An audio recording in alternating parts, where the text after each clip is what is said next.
ॐ सहना भवतु सहनौ भुनक्तु सह वीर्यं करवावहै तेजस्विनावधीतमस्तु मा विद्विषावहै। ॐ शान्ति शान्ति शान्तिः। We'll chant from verse number 2. Shri Bhagavan Vacha Maya Veshya Mano Yeman Nitya Yukta Upasate Shraddhaya Parayopetaha Te me yukta tamamataha Ye tvaksharama nirdeshyam Avyaktam paryupasate Sarvatra gamachintyancha Kūtasthamachalam dhruvam Sanniyamyendriyagramam Sarvatra samabuddhayah Te prapnuvanti mameva Sarvabhutahite rataha Kleshodhikatarastesham Avyaktasakta cetasam Avyaktahi gatir dukkham Dehavadbhiravapyate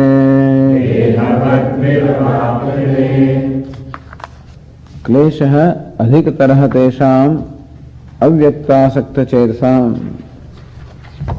Avyakta asakta chetasam. Those whose minds are committed to avyakta, the unobjectifiable, the unmanifest or the unobjectifiable. They say the self is unobjectifiable. I cannot objectify myself. The witness cannot objectify himself. And therefore, here in this knowledge, all the attempts of objectification also are dropped, which is very difficult. The normal tendency of the mind always is to run out, always is to objectify, always to feel, always is to see something, and that very tendency also has to be dropped. So as I said, all along this is a process of dropping. Kleshaha adhikaha. So we are now told here, one, the comparison between worshipping God with attributes, with forms, the God who is manifest, vyakta. And on the other hand, worshipping God who is not manifest, who cannot be objectified. Objectifiable God, that is the God means objectified form or the objectifiable form, which is what I experience. So whatever I experience is God. Ultimately the experiencer, the very essence or content of the experiencer is the ultimate form of the God. So one is to worship God who is manifest, who is objectifiable. Other is worship of God who is not objectifiable. So here Lord Krishna says that the second form of worship is very difficult. Even the first form of worship, worshipping God itself, is difficult. Lot of struggle is involved in worshipping God. Because the mind has a natural tendency, as we said yesterday, to run out in the world, objects of the world, seeking pleasure, seeking gratification. So, because there is a conclusion that what I am seeking is outside of myself, that being the case, the mind has a normal tendency to run out, seeking pleasures, seeking gratification. And to direct that mind towards God itself is difficult. It requires that my mind should become free from its attachments and aversions to a large extent. As I said, the attachment is the nature of the mind, but what is required to be done in worship of God is that I release my mind from the attachment towards the worldly things and create that attachment for God. This is what we call worship. Klesha, that itself is struggle involved. Thus, as we said, this process of spiritual growth involves struggle. It involves a complete transformation of my mind. It involves a deliberate effort wherein, as we said, I attempt to drop my likes and dislikes and resistances, and thus there is what we call a process of inner purification. Thus, from the mind which has a tendency for gratification, bhoga, we have to create a tendency for yoga, create a tendency of being centered upon the self rather than being centered upon the objects of the world. So that process. And as we said, even the very starting point is what we call dharma. Starting point is the righteousness in our life. That's the first step. So there must be this acceptance of moral order in my life, acceptance of dharma, acceptance of virtues, acceptance of values in my life. That is the first step, which itself is so difficult. Because, as you say, to follow this requires me to drop things. For me to follow the path of honesty requires giving up dishonesty for benefits. The thing is that very often this compromising value, the taking shortcuts is very convenient and very beneficial also in the material terms. Sometimes telling a little lie, sometimes being dishonest, sometimes doing this is convenient. And very often we find that telling truth is not always convenient because sometimes it brings about embarrassment. Sometimes there is a question of my image, sometimes a lot of things are there, and so things that are dear to me I am required to give up. And that giving up is painful, that involves struggle. So whatever I have been considering dear or valuable at this time, and just as the whole world considers, as we said, the material achievements as valuable, so also I consider them as valuable and necessary for myself. And to drop that value, dropping that, is very painful. And so struggle is involved in the very life of spiritual growth. But klesha adhikataraha. When on the other hand, but still, the mind, as we said, and we will see also subsequently, that mind always requires some help, some aid. It can always relate to something which has some form, some quality. It is very difficult for the mind to conceive of that which is without form, without quality. As we said, that's the reason why in the Vedic culture various forms are given as aid to help the mind to be able to contemplate upon God, to be able to worship God, to be able to relate to God. Forms are given. Every form stands for a certain attribute. And so, of course, God is everything. He is omniscient, omnipotent, creator, sustainer, dissolver, what not. A certain aspect is given importance, and that is what is expressed in a form. So when we worship Brahma, Lord is worshipped as creator. Worship Vishnu, then Lord is worshipped as a preserver. Worship Shiva, then Lord is worshipped as a destroyer, or Rudra. So Dakshinamurti, God is worshipped specifically as a teacher. Worship Goddess, God is worshipped specifically as the power, as the energy. And so take a given aspect and then we worship God, and it is easier for us to relate to God that way. But however, when even that aid also is to be given up, and if I have to engage my mind in contemplation of that which is devoid of any kind of any kind of attribute, any form, it is very difficult for the mind to hold on to that, which means it requires a mind that has attained a tremendous amount of subtlety, tremendous amount of concentration, tremendous amount of self-sufficiency or the self-centeredness. It calls for a much greater growth of the mind. Therefore Lord Krishna says, Klesha adhikataraha. Here Arjuna is before having crossed a step. So there is a krama or a sequence here, where the first step is worshipping God with attributes. And then I grow out the need of the aid of the attributes, and then I am able to contemplate upon God who is beyond attributes, who is my own self. So Lord Krishna said, therefore I say that worshipping God with attributes is definitely better. klesha adhikatarha tesham avyakta sakta chedasam. For those whose chetas of the mind is devoted to, committed to the avyakta, then manifest, for them the struggle is greater. Because avyakta hekater dukkham dehavadbhi amapyate. For those who have still a strong identification with their body, strong identification with their personality or sense of individuality, for them giving up that is very difficult.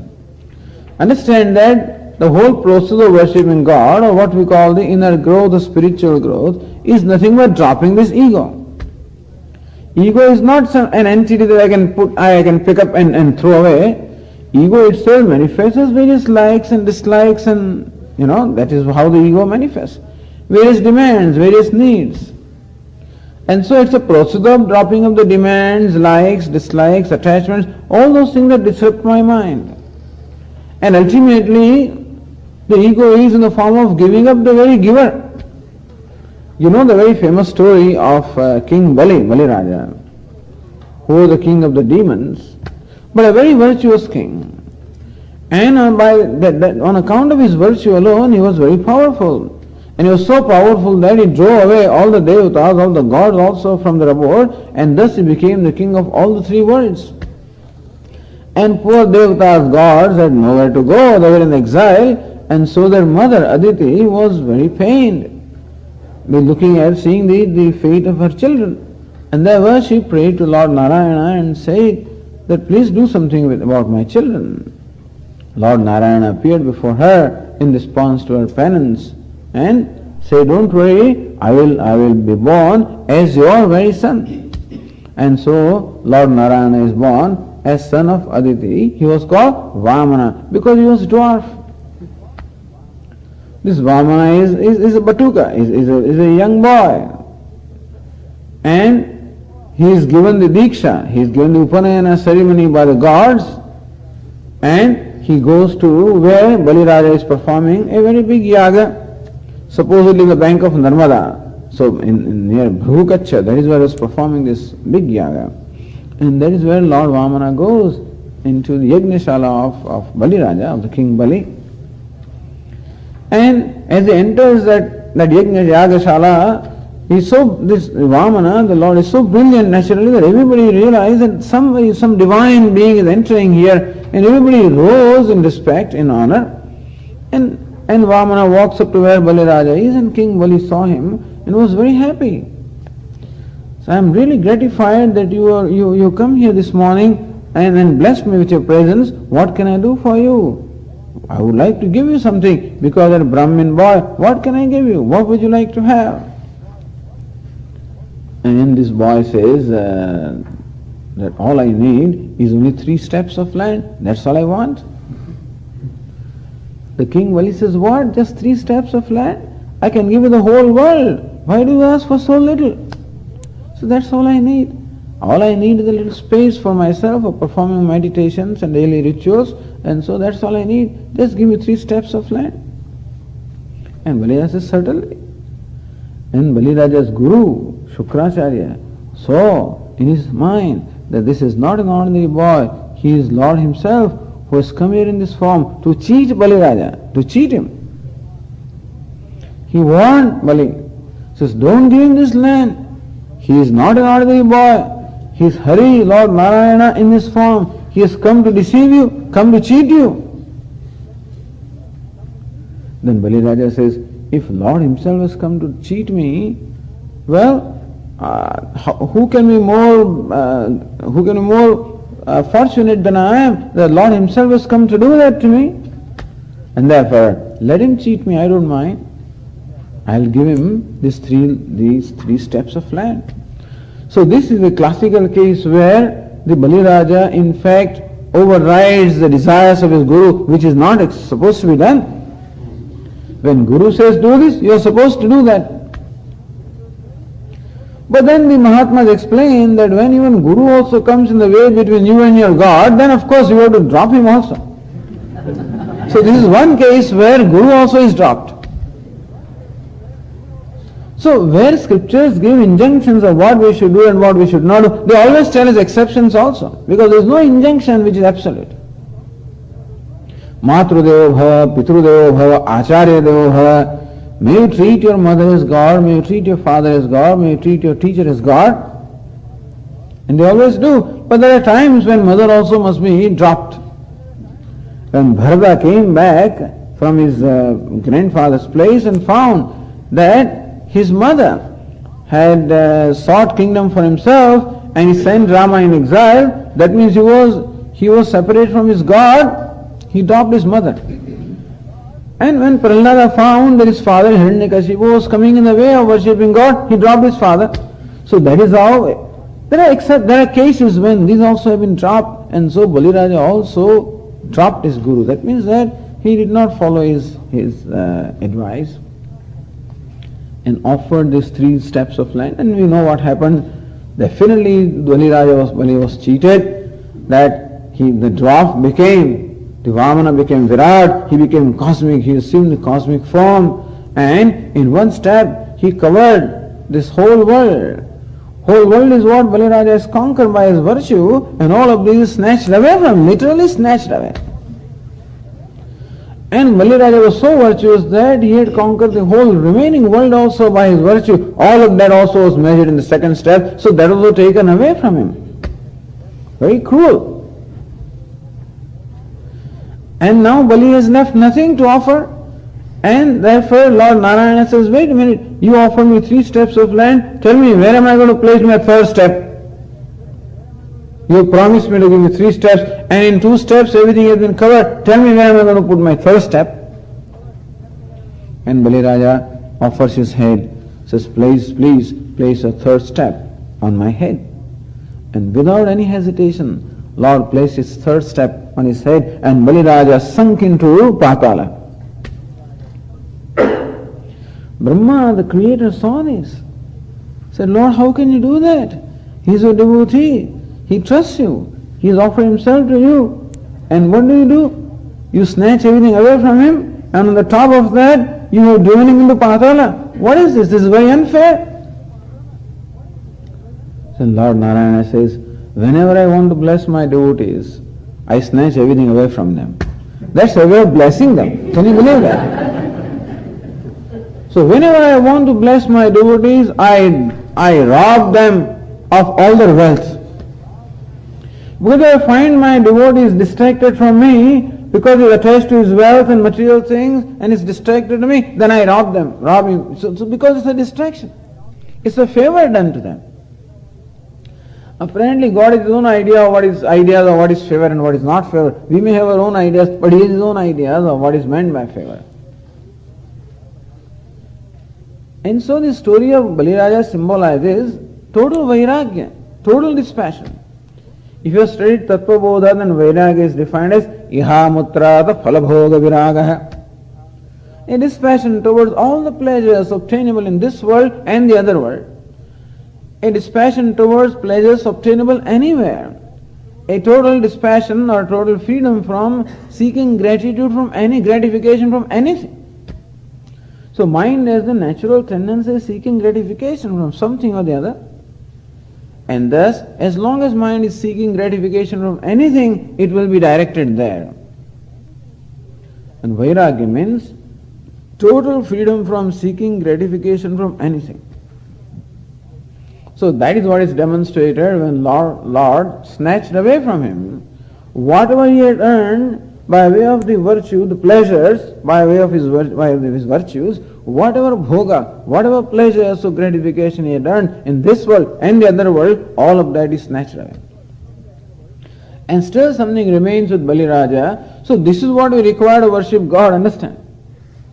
Worshipping God also, bhakti requires vairagya. Without vairagya, without dispassion, meaning without freedom from seeking gratification of the world, is not possible to direct our mind to God. And so vairagya is required even for worshipping God, definitely. But for worshipping God without attribute, for worshipping God as my own self, for worshipping God as other than myself, of course there is struggle involved, vairagya is required, but for worshipping God as my own self, everything has to be given up. Even that idea, therefore Baliraja had to give up the very idea of giver. He gave up everything and still something remained with him, and that was his sense that I am a giver. I am a renouncer. Even the renouncer has to be renounced. And that is the most difficult step. Because the devotee has to be also merged into God.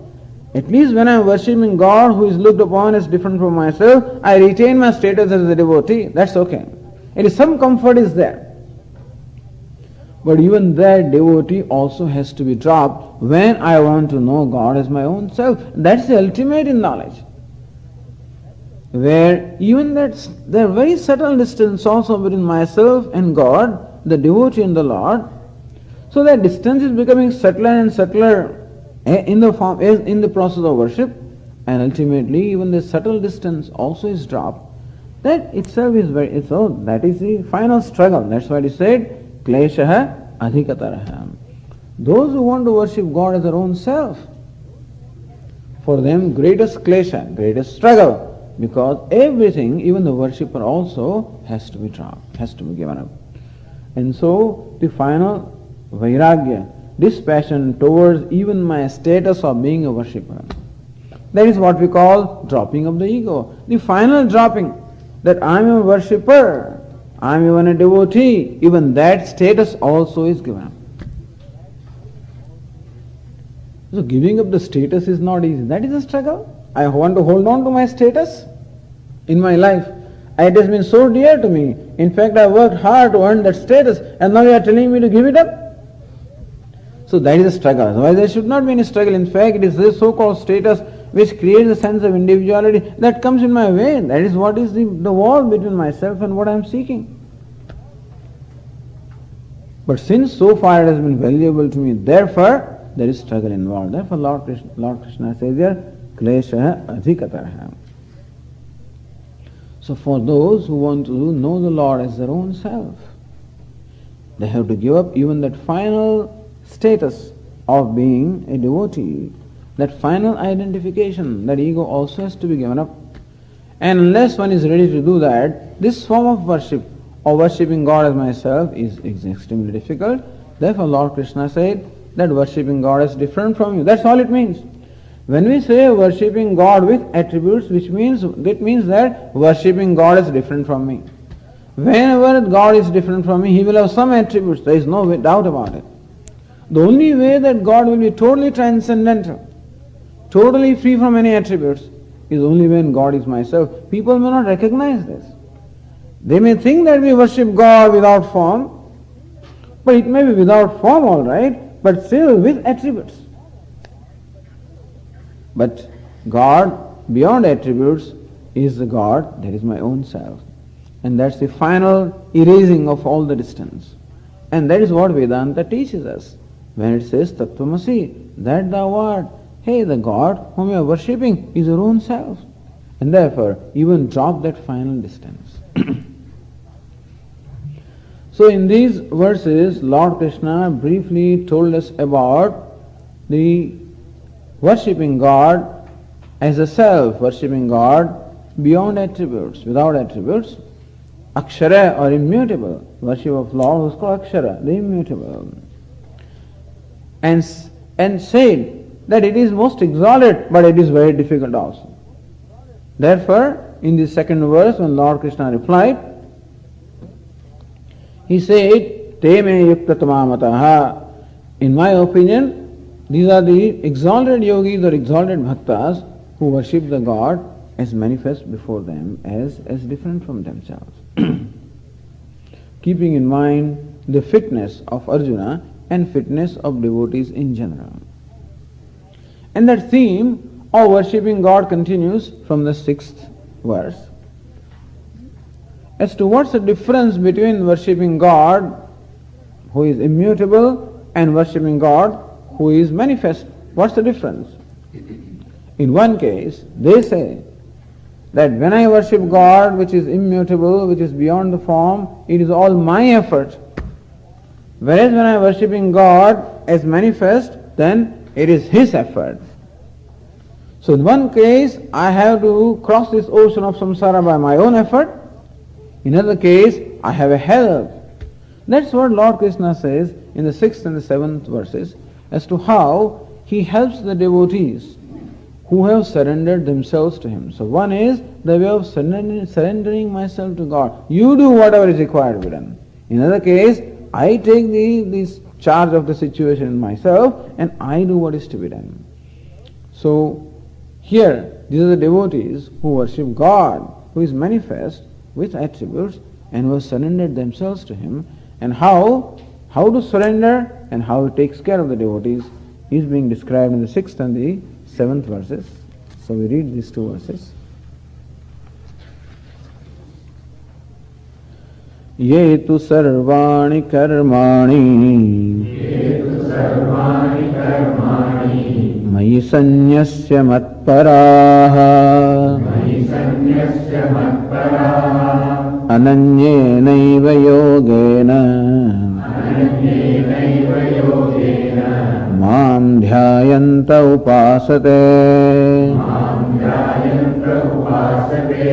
teshamaham samuddharta mrityu samsara sagarat bhavami nachirat partha mayyaveshita chetasam.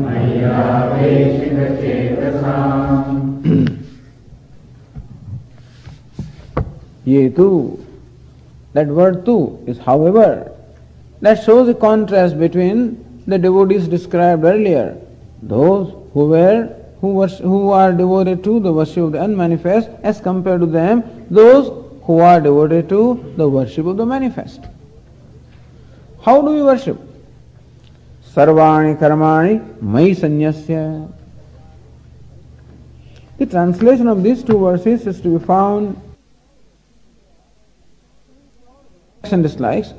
So in short, worshipping God or contemplating God as my own self requires a total cessation of all activities, is purely a mental process where I see God as my own self and where I am free from all activities, free from all efforts, even mental effort also. At least when you meditate, mentally some effort is involved.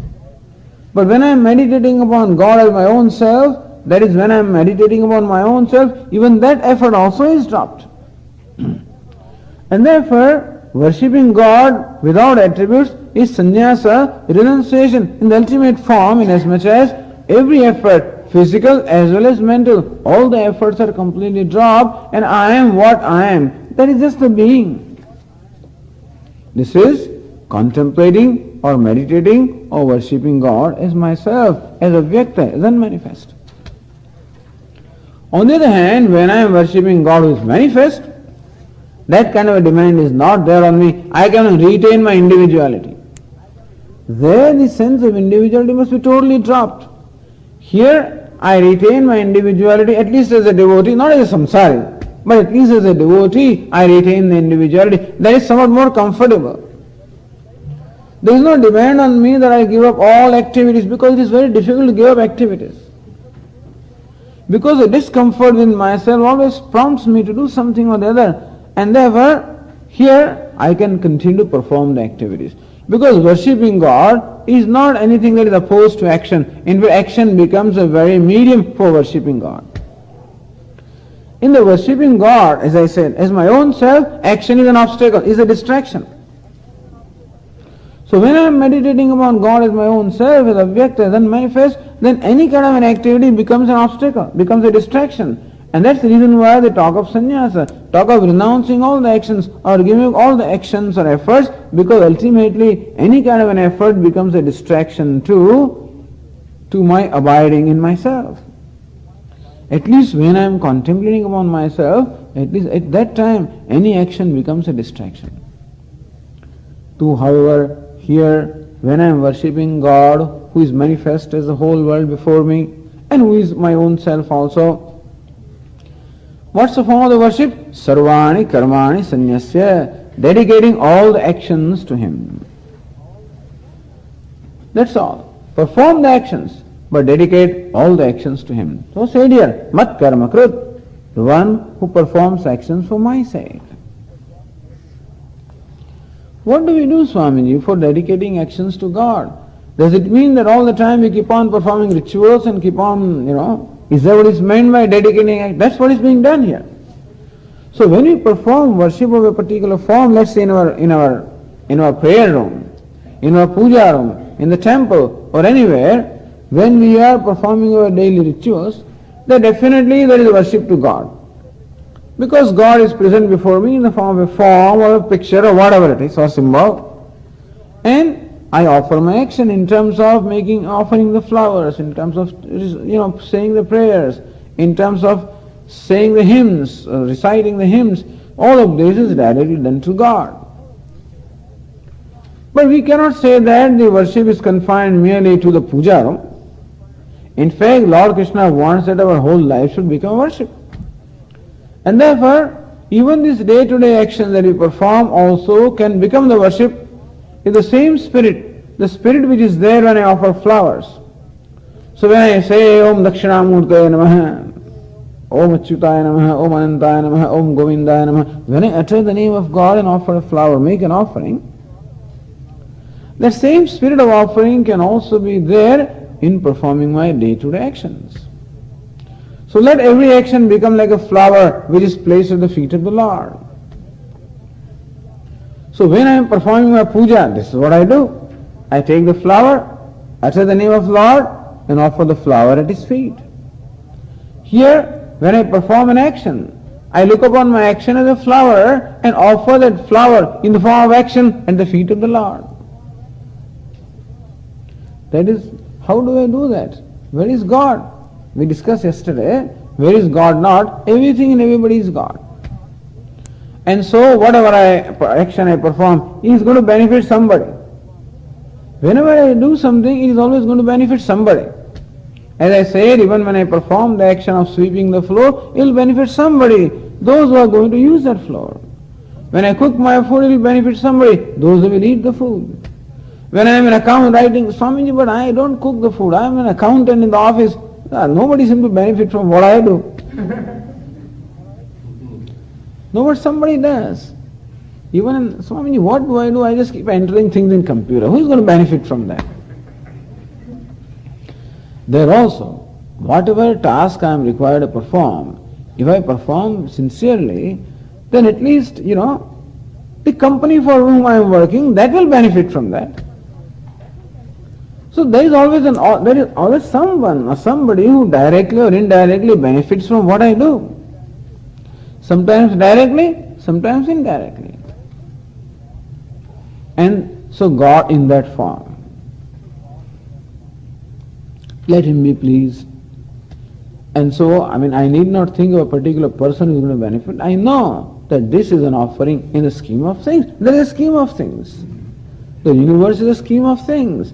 Lord has created the universe, and in a scheme of things, everybody has a role to perform. Everybody has their share to offer. And I am also a part of the scheme of things, and therefore I make my little humble offering. However great that offering is going to be very insignificant in the whole universal scheme anyway. However great person I am, still, what am I doing anyway? Suppose I am the President of the United States and I do tremendous amount of tasks, and still in the whole cosmic scheme it is going to be insignificant. Because the earth is an insignificant thing in the whole cosmos anyway. You can't even locate it any place. And in the earth again I am in one country, and then I am in one state, and then I am in one town, and then I am in one house, and then I am in one place. Whatever I do has no significance. I need not be very proud about what I am doing. I can be very humble. And so with humility I make an offering to the scheme of things. Let the scheme of things that is the universe, let the harmony which obtains in the universe, let the order that obtains in the universe, let that be the beneficiary of what I do. That means whatever I do, let it be in the same spirit of the order of the harmony. May I not disrupt the harmony by my action, but may I support the harmony, may I support the order by my action. And so we can say that we perform the actions, offer them to that order. Order means a moral order, that harmony that obtains, and as long as I perform actions, keeping that order in mind, That is keeping the basic values in mind, because as we said, the order manifests itself in the form of these values, and therefore when I even follow the values of non-violence, when I make sure that I do not violate anybody's rights, that I do not trample upon the rights of other people, that I have the freedom to progress, but then I do not do that at the cost of somebody else. If I am sensitive to the rights of other people, sensitive to the needs of other people, that very sensitivity and alertness is what is required for being a non-violent person, and when I am a non-violent person, I settle for whatever I get. And so, being a moral person, following the moral order in life, is also a way of dedicating actions to the God in the form of this order. In short, whenever I perform my action with dedication, with honesty, when I put my heart and soul in every little thing that I do. What's the problem of putting my heart and soul in things that I do? Swamiji, I hate this work. I don't do this. I am not meant for this. How can you ask me to sweep the floor? I'm a manager of this place and things like that. So there are problems. I have problems with my own status and my own image and my own ego and things like that. So that is why very often comes in the way of my doing things. At least that is much less here in the Western countries than it is in India. People in India are very, very self-conscious about what is their status and things like that. I can't do this. This is not my job. People that way here are, people do everything. Whenever I go to the temples, then I know. If I want to know who is the president of or chairman of the committee, the fellow sweeping the floor must be chairman, definitely, because he alone winds up sweeping the floor. That is amazing. However these people are, they are all professional people and enjoying good status in the society, and still when they go to doing that community work, there is no hesitation. I see people, and literally I have always found, so who is the board of director, who is the chairman of the board of director, that fellow is vacuuming the floor, invariably. That is great. That means that there is a dignity for the word action. Every action is as dignified. Every action can be divine, as a matter of fact. It is just a spirit that makes that action what it is. It's not the form of the action, it's a spirit that goes behind the action. And thus, I can perform every action that way with pride, not pride, but with this awareness that this action also, this is my humble offering in the overall scheme of things. And I perform my actions with humility. That humility also is very important, because I recognize that, as Lord Krishna says in the 9th chapter, say, aham sarva yajnanam bhokta cha prabhureva cha. Whatever yajna or whatever action is performed because I am the one who presides over everything. It is because of my favor that anybody is able to do whatever they do. So the thing is that not only the Lord is the beneficiary of the action that I perform, but He is a performer of action also. That is, not only He is manifest in the scheme of things to which I offer my action, but the very one who performs action also is Himself. Brahmarpanam brahmahavihi brahmagnau brahmanahutam brahmaiva tena gantavyam brahma karma samadhina. Arpanam, so the things with which I offer, like my fingers, like my hand, like a spoon with which I make an offering, that is also God. The fire also is God. The oblation that is offered also is God. The one who performs offering also is God. The very act of offering is God. Everything is God. And therefore, I remember this. That is, I retain the awareness that it's my privilege to do something, whatever it is. And so no action is superior, no action is inferior. This is ideally how it was, if whenever it was. As we said, the whole idea of the caste system and the system of the stage of life, Varna and Ashrama, where the tasks are all assigned to people depending upon their station in life and depending upon the status of life. Everybody is assigned a certain task, and thus they perform the appointed task, and that's how the whole society functions. And ideally no task is superior, no task is inferior.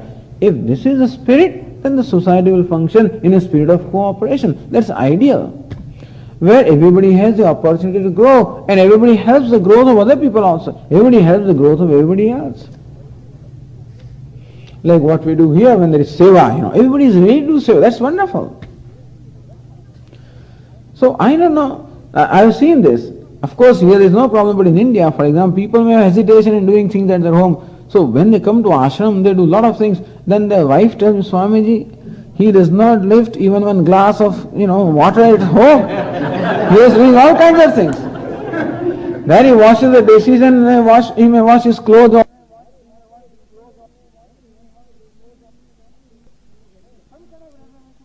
Some kind of reservation goes away. And I find myself comfortable with anything. So thus a dignity of the work, a comfort with whatever I do, a reverence for what I do, a sense of privilege or gratitude that I am able to do something. Buddhir buddhimatam asmi, tejas tejasvinamaham, balam balavatam chaham. So Lord in the form of the intellect that I have, the intelligence is Himself, the strength also is Himself, the abilities, the skill, everything is Him. And therefore it is by His grace that I am doing what I am doing. And this awareness is worship. What else is worship? Worship is nothing but being aware of God, that's all. He is everything. It's just a matter of being aware of Him.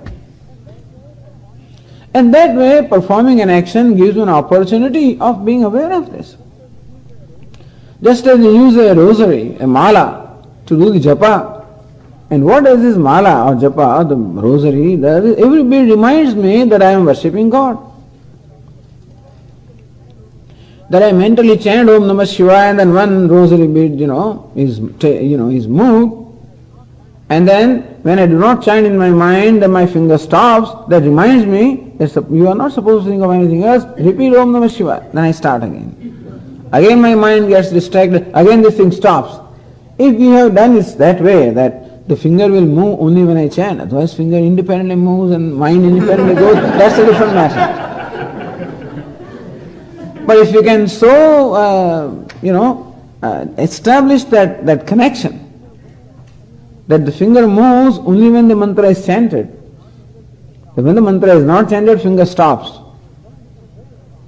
And then I become aware the finger is stopped. That's how it becomes a reminder. Therefore, every bead of the rosary becomes a reminder of God. Similarly also, every action can become a reminder of God. Oh, how nice, how wonderful that I am performing an action. How wonderful that I am sweeping the floor. How wonderful that I am doing what I am doing. It's a privilege. It's a privilege that I have. That I am a human being, I enjoy that privilege. Had I been some other living being, I would not have that privilege because they have no sense of free will. They don't have free will. That I have a free will and that I have the privilege of doing. I enjoy that role. And so, an awareness that the one who performs the action, that I am able to perform action by His grace, an awareness that may this action be my humble offering into the scheme of things, an humble offering. Sense of gratitude, sense of humility, all of this is involved. So that is a devotee. Who is a devotee of God? One who is humble. One who is surrendered to God. So, yedu sarvani karmani mai sanyasya. Thus dedicating all the actions to me. Now, whatever be my concept of God, to that God I offer my actions. As I said, here we are talking about God who is everything. Suppose I have a concept of God that God is only Krishna, let us say. It's a particular form. Then doesn't matter. Offer all the actions to Him. That's the reason why we have in our home also we have a little altar where we install God and then we do things for Him. And there are people who dedicate their whole day in worshipping that little God. From morning till evening. Their whole life revolves around that God. Idea is that my mind is all the time aware of God in a given form, which inspires me, which invokes a sense of devotion in my heart. And there is that devotion which is purifying, which purifies my heart. Mai sanyasya mat paraha mat karmakrit mat paraha. Again, mat paraha, except this is plural, this is singular, that's the only difference. Mat paraha. So for whom I am the ultimate end. So I am performing actions, offering to the Lord for what? So very often we perform action, offer them to Lord, but then we want some reward from that. Lord, please make sure that my son gets admission in medical school, and for that I am doing this. Nothing wrong in that. That's quite all right. But then I am not devotee of God. I am devotee of that end. We should know that I am worshipping God, but still when I expect something from God which is quite fair, nothing wrong in it, you go ahead and do that. But at least we should know that I am more dedicated to that result rather than God whom I am worshipping. That much we should be aware of. So Lord Krishna says, Mat Paraha. What do they seek as a result of performing these actions? What do I seek? I seek God Himself, that is all. Mat Paraha. Then he feels accepted. God also feels accepted, otherwise he feels rejected himself. Because I go to Him, I worship Him, and then in all hope the God receives me, the devotee, and then I say, please give me money. Then he gets frustrated. Ultimately he says, money is more important this fellow than me. So when God becomes the most important and the only important thing ultimately, Mat Paraha. That comes from an understanding. That comes from Viveka, the discriminative understanding of what I am seeking in my life. As we said, what I am seeking is to be discovered with my own self. Is not something, happiness or freedom is not something to be created, is something to be discovered. It is the attainment of what is already attained. And so the question is not of acquiring something, but dropping the obstacles. And so Lord, so when we offer, how they used to explain this Archana, when we offer flower, attaining the name of God, what are we offering? Offer all the garbage to God, they say. Offer all your likes and dislikes to Him. Offer your ego to Him. He is the only one who can receive that garbage. Nobody else can receive it, because He is infinite. So therefore they say about the Ganges, for example, that whenever you take a dip in the Ganges, then you are washed of all your sins. Where do the sins go? They go into the Ganges. The Ganges becomes sinful, does it not? When I take a dip in the Ganges, and when all my sins are washed off in the Ganges, that means that all the sins have gone into the stream of the Ganges, isn't it? Then that should become, then what happens? The Ganges becomes ultimately, it accumulates all the sins of all the people. But no, that is called that's called the sanctity of Ganges, where it doesn't become polluted at all with the sins. Similarly, Lord is the one, Pavitranam Pavitram Yah, the one who is the purifier of the purifier, and therefore all our garbage can be offered. That's all we have to offer. What else belongs to us? Ultimately, when it comes to offering, what can I offer? Only that which is mine. And what is that which I can call mine or claim to be mine is nothing but the ignorance and all these garbage, likes and dislikes that are product of ignorance. That is really my property. Nothing else is mine. If I have created something, that's what I have created. Everything else is created by God, really speaking. And therefore, what can I offer? Something that is mine. And therefore, every action can become a vehicle for offering these likes and dislikes. Offering a bit of my ego. Ego means likes, dislikes, demands, resistance. All that, a bit of that is offered with every action. And what do I want? Lord, I don't want anything from you. I want you. He is the limitless. So why should I settle for anything limited in my life? Why should I want to settle for anything limited? I want the limitless. That conviction, mat paraha, those are the conviction that what I want is just nothing but God, who is the limitless. Because either I can have limited or limitless, one of the two things in my life. If I want the limited, Lord says, have it. In the 4th chapter he says, Ye yathamam prapadyante tam tasaiva bhajamyaham. In whichever way they approach me, in whichever way they worship me, I bless them accordingly. So we ask the Lord, Lord, I do not know what I want, but you know what I want. Why don't you give me what I want? God says, no, you have to know what you need. Sometimes people have this problem. I may not know what is good for me. It is God knows what is good for me. Why does He not do what is good for me? God says, whatever you ask of me, I'll give you. So that much responsibility is given us to determine what to ask. At least that much. What to ask? It is that much responsibility we have to have. We must know how to even ask. And so, if we want, that's why Lord Krishna said in the earlier chapters, Devan Devayajoyanti Mad Bhaktayanti Mamapi. Those who want to attain the status of Devas, gods, that means those who want all that, the Ishwarya, those who want that glory and the power, they can have that. Mad Bhaktayanti Mamapi. Those who are my devotees, they attain me. So Mat Paraha, those who have, for whom Lord is the ultimate end, who is the most valuable. So I can keep asking myself all the time, what is most valuable thing for me? At this time, my son is most valuable. Then my action is dedicated to him. At this, what is valuable keeps changing also. In the morning it may be something, afterwards it may be something else, when I go to work it is something else, when I come home it is something else. So what is valuable keeps changing also. If I keep reminding myself, I am performing this action, what is valuable to me? Where is the action dedicated? Who is it being offered? Thus every action can become an occasion for me to meditate. Every action can become an occasion for this deliberating as to what I am doing, becoming alert. So mat paraha ananyena yogena. By the yoga, ananyena yogena. So by the yoga, the commitment in which there is indeed no other.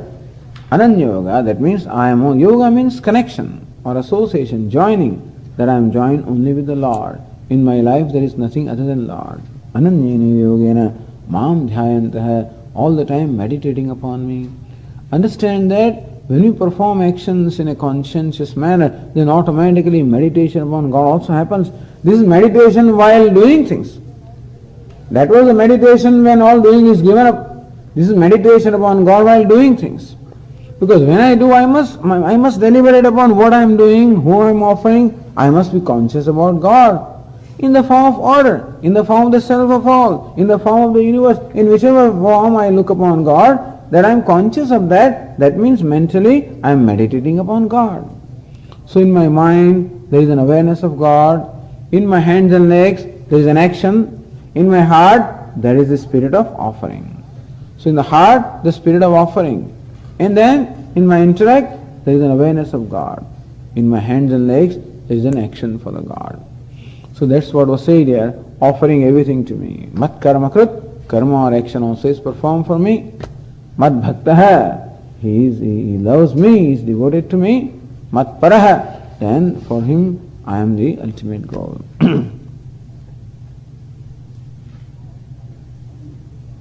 Mam dhyayantaha upasate, this is all plural. So those who thus meditating upon me, they worship me in this manner.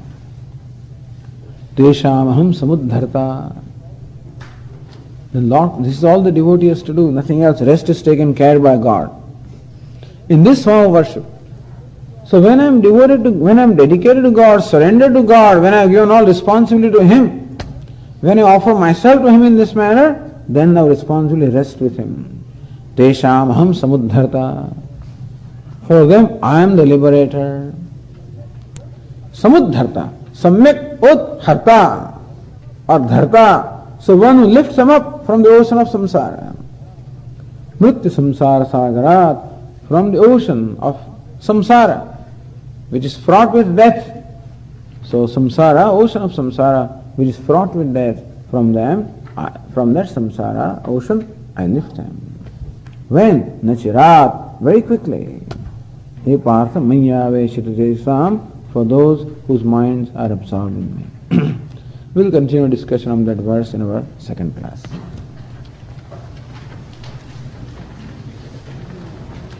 Om Purnamada Purnamidam Purnat Purnamudachyate Purnasya Purnamadaya Purnameva Vashishyate. Om Shanti Shanti Shanti.